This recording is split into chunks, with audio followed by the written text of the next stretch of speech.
Dear students, आज मैं आपको भारत के संविधान की विशेषताएं पढ़ाऊंगी। पिछले लेक्चर में मैंने आपको भारत के संविधान की प्रस्तावना पढ़ाई थी और प्रस्तावना पढ़ाते पढ़ाते मैंने आपको पूरा भारत के संविधान का सारा जो ढांचा था वो क्लियर कर दिया था कि किस प्रकार से भारत के संविधान में किन किन मूल उद्देश्यों के लिए संविधान का निर्माण हुआ था और क्या क्या सिद्धांत जो है इस देश के संविधान में लागू कर दिए गए हैं। किंतु फिर भी आज हम फॉर्मली इस संविधान की विशेषताएं पढ़ते हैं। पहली विशेषता जो है वह है लोकप्रिय प्रभुसत्ता पर आधारित संविधान। लोकप्रिय प्रभुसत्ता, प्रभुसत्ता का मतलब होता है संप्रभुता, संप्रभुता का मतलब होता है सर्वोच्च शक्ति। सर्वोच्च शक्ति लोकप्रिय, लोकप्रिय मीन्स जनता में निहित है। सर्वोच्च शक्ति जो है वह जनता में निहित है। इसका मतलब यह है कि जो संविधान बनाया गया है, ये संविधान जो है जनता के लिए ही बनाया गया है और जनता के द्वारा ही बनाया गया है। इसलिए इस संविधान को हम लोकप्रिय प्रभुसत्ता पर आधारित संविधान कह सकते हैं। दूसरी इसकी विशेषता है लिखित है, निर्मित है और सर्वाधिक व्यापक संविधान है। लिखित संविधान, क्योंकि हमने पहले ही बताया कि ये किसी संविधान निर्मात्री सभा के द्वारा इसका निर्माण किया गया है। लिखित डॉक्यूमेंट है, निर्माण किया गया है और विश्व का सर्वाधिक व्यापक संविधान है। इसके मूल संविधान में 395 अनुच्छेद थे और 10 भाग। इसका मतलब ये संविधान में जो कुछ था वो सभी कुछ लिख दिया गया था। इसका कारण ये था कि हमारे यहाँ की जो राजनीतिक संस्कृति है वह इतनी परिपक्व नहीं है। हमारे यहाँ पर सामाजिक जो है समस्याएं बहुत ज़्यादा थी। ऐसी स्थिति में किसी भी प्रकार की कानूनी जो है वह बाधाएं ना आए, इसलिए जो सब कुछ संविधान में लिख दिया गया है। इस तरह हम आगे पढ़ेंगे कि यहाँ के संविधान, यहाँ जो न्यायिक पुनरावलोकन का अधिकार दिया गया उसमें भी यही बात कही गई है कि कानून के आधार पर, कानून द्वारा जो स्थापित प्रक्रिया उसी आधार पर सर्वोच्च न्यायालय अपनी संविधान की व्याख्या करता है।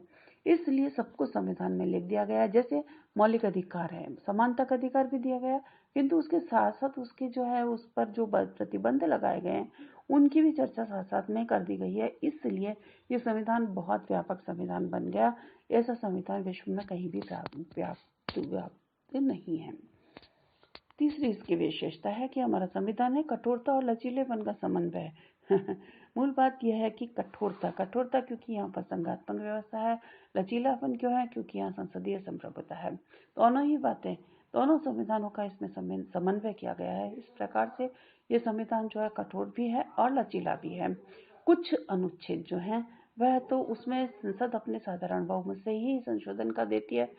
कुछ अनुच्छेद ऐसे हैं जिसमें संसद अपने अलग अलग 2/3 बहुमत से उसमें संशोधन करती है और कुछ अनुच्छेद ऐसे हैं जिसमें आधे से अधिक राज्यों की विधानसभाओं की सहमति लेना भी आवश्यक होता है। इस प्रकार ही संविधान जो है कठोर बन जाता है। संघात्मक संविधान हमेशा कठोर ही होते हैं, इसलिए यह संविधान कठोर है। संसदीय संप्रभुता है, इसलिए संविधान जो है लचीला है।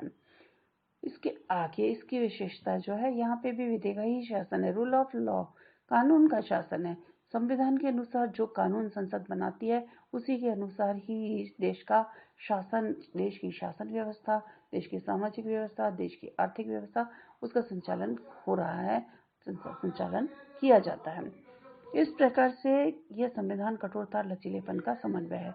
इसके आगे की विशेषता जो है वह यह है कि यहाँ संसदात्मक शासन व्यवस्था को अपनाया गया है।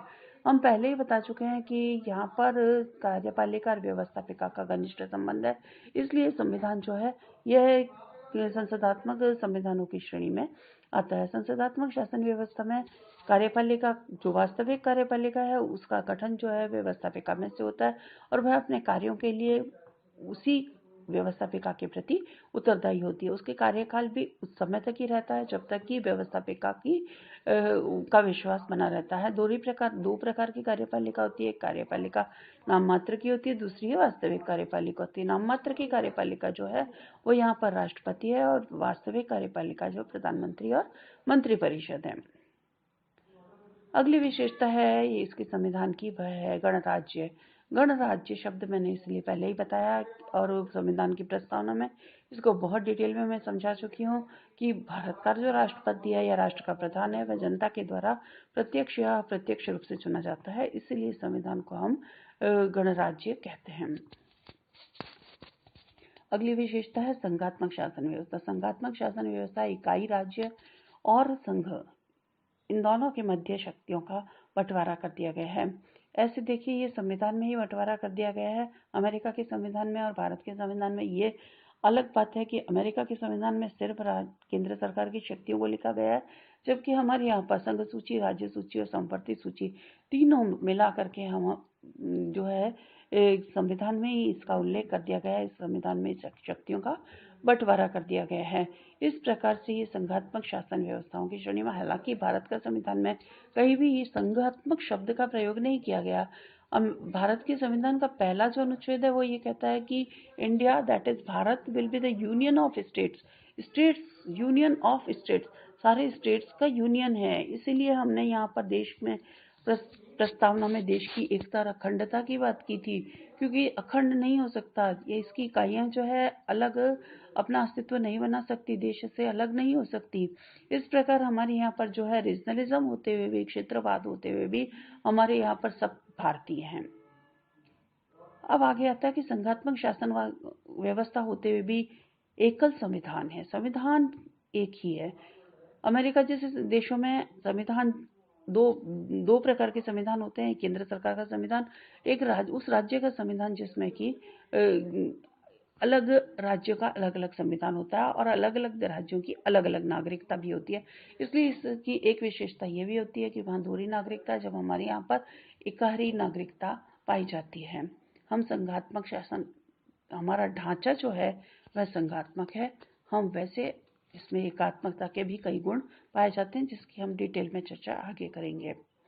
इस प्रकार से हमारा संविधान एकात्मक। न्यायपालिका की सर्वोच्चता तो हमारे यहाँ भी व्याप्त है, क्योंकि न्यायपालिका सर्वोच्च इसलिए है कि संविधान सर्वोच्च है। संविधान की शक्ति, सभी जो है संस्थाएं हैं उनका की शक्तियों का स्रोत संविधान ही है। और न्यायपालिका भी, यदि कहीं किसी प्रकार संघात्मक शासन में संघात्मक इकाइयों के मध्य या केंद्र और राज्यों की मध्य किसी प्रकार का कोई मतभेद उत्पन्न हो जाए, तो न्यायपालिका जो है वह सर्वोच्च है, वह एकीकृत है, सर्वोच्च स्तर पर सर्वोच्च न्यायपालिका है, और वही जो निर्णय देती है वह निर्णय अंतिम होता है।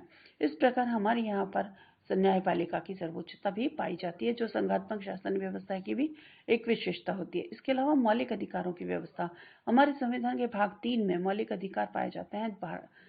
संविधान के अनुच्छेद 12 से लेकर के 35 तक के मौलिक अधिकारों की चर्चा की गई है, और इस प्रकार इसमें सारे ही मौलिक अधिकार इस तरह से दे दिए गए हैं कि जो संविधान की प्रस्तावना में हमारे देश के संविधान की जो मूलभूत उद्देश्य जो थे, मूलभूत जो सिद्धांत थे, वह सिद्धांत इन मौलिक अधिकारों में ही व्याप्त हो गए।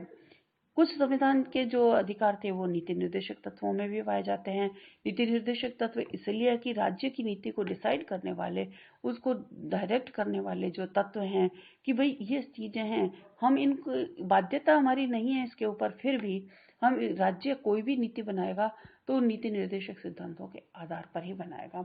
इस प्रकार से भारत का संविधान जो है, नीति निर्देशक तत्व भी है वहाँ पर, और मौलिक अधिकारों की व्यवस्था भी पाई जाती है। भारत का संविधान धर्मनिरपेक्ष संविधान पाया जाता है। धर्मनिरपेक्ष संविधान का मतलब है राज्य का अपना कोई धर्म नहीं है। मैंने पहले भी आपको प्रस्तावना पढ़ाते हुए भी ये बात कही थी कि भारत का संविधान जो है वह पंथ निरपेक्ष है। विभिन्न पंथ जो हैं, विभिन्न संप्रदाय जो हैं, एक तरह से संप्रदाय भी ना कहें, किंतु पंथ शब्द एक उपयुक्त शब्द है, इन पंथों से निरपेक्ष है। किसी राज्य का अपना कोई पंथ नहीं है। मीन्स तथाकथित जो धर्म है, जैसे हिंदू, मुस्लिम, सिख, ईसाई, या कोई ईसाई, जैन, पारसी, कोई भी किसी भी प्रकार का धर्म जो है वह राज्य का अपना कोई धर्म नहीं है, और प्रत्येक व्यक्ति को विश्वास, धर्म उपासना की स्वतंत्रता प्रदान की गई है, जो धार्मिक स्वतंत्रता का अधिकार दिया गया, विचार अभिव्यक्ति की स्वतंत्रता देकर के स्वतंत्रता का अधिकार दे दिया गया, समानता का अधिकार दे दिया गया। इस प्रकार सारे मौलिक अधिकार जो है हमारे देश के नागरिकों को प्रदान कर दिए गए हैं। और धर्मनिरपेक्षता का अधिकार ऐसा अधिकार है, धर्मनिरपेक्षता जो है वह धार्मिक स्वतंत्रता के अधिकार से ही प्राप्त हो गई है, नागरिकों को प्राप्त है। इस प्रकार से भारत का संविधान जो है मिश्रित शासन व्यवस्था, आर्थिक व्यवस्था है।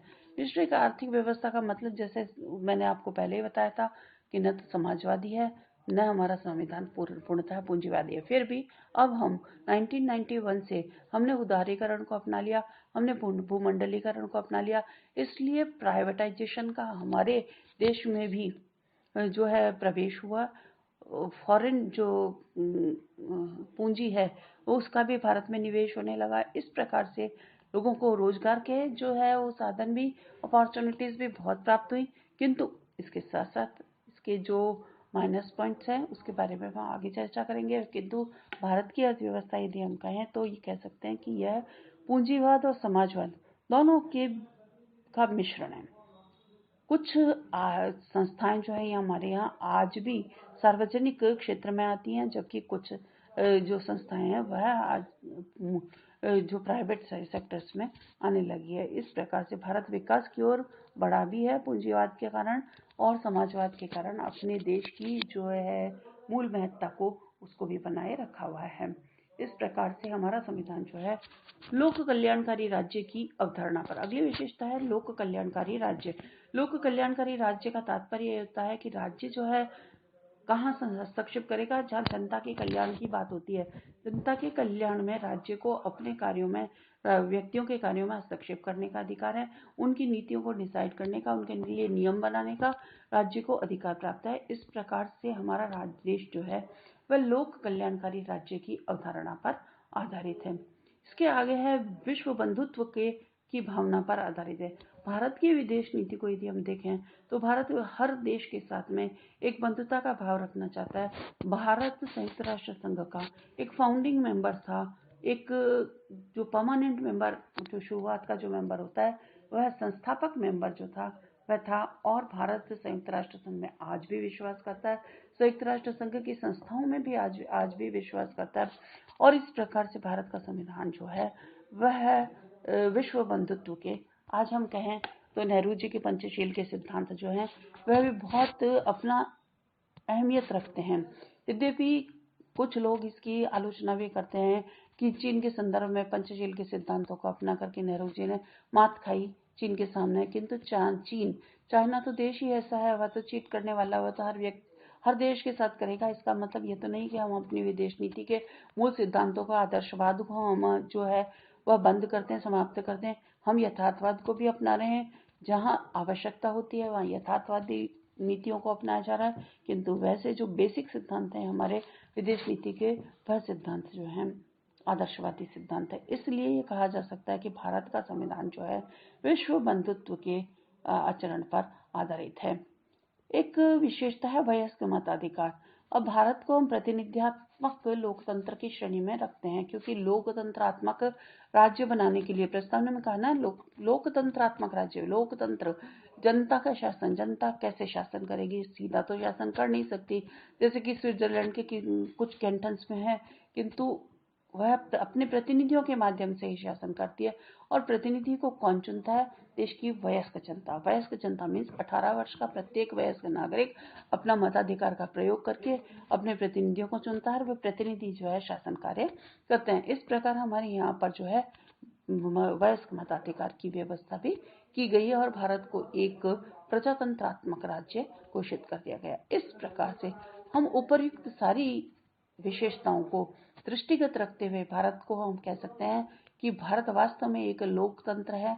भारत लोकतंत्र, पूर्ण लोकतंत्र तो अभी हम नहीं कह सकते, क्योंकि लोकतंत्र पूर्ण बनने के लिए तो वहाँ की राजनीतिक संस्कृति का बहुत परिपक्व होना आवश्यक है, जबकि हमारे यहाँ पर राजनीतिक, सामाजिक, आर्थिक, सांस्कृतिक कई तरह की समस्याएं हैं। देश में उन समस्याओं से जूझते जूझते हम विकास के मार्ग में बढ़े या हम अपने लोकतंत्र को स्थापित करें, ये कई प्रश्न चिन्ह है। इसको हम आगे डिस्कस करेंगे। किंतु भारत एक लोकतंत्र है, विश्व में आज विकास की ओर अग्रसर हो रहा है। विश्व में तीसरी अर्थव्यवस्था के रूप में उभर कर भारत सामने आया है। इसका मतलब यह है कि यहाँ के संविधान में कुछ ऐसे अंश हैं, कुछ ऐसे तत्व हैं जिसकी वजह से भारत अपने विकास के मार्ग को पर आगे बढ़ रहा है। आज के वीडियो में इतना ही। अगले वीडियो में फिर मिलते हैं। Thank you.